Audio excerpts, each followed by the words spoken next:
ده الحياة ده الحياة هتعلمك أقوى درس.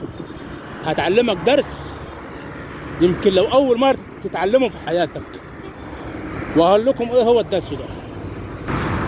قبل ما أتكلم في أي حاجة اشتركوا في القناة واعملوا لايكات مع التعليقات الحلوة مع تفعيل الجرس. أقوى درس في حياتك هتتعلمه، درس قوي جدا، إنك أنت لما تخسر أو تفقد أنظف شخص كان بيحترمك وبيعزك عشان الحياة تغيرك وتتغير 180 درجة وتبقى الحياة مصلحة معك.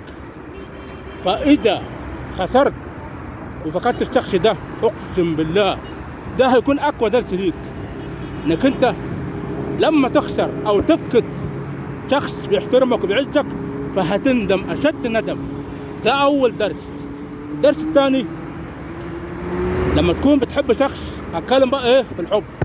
لما تكون بتحب شخص وهو ربنا بيكون كرمك بالشخص ده اللي أنت بتحبه،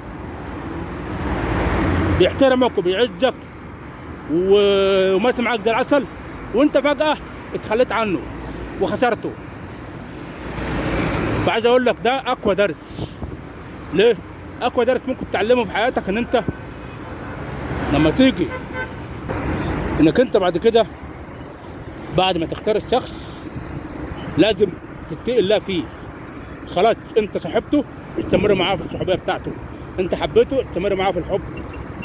وأقوى درس ممكن تتعلمه في حياتك إنك أنت ما تجرحش قلب حد وبس. اشتركوا في القناة واعملوا لايكات وشكرا لكم.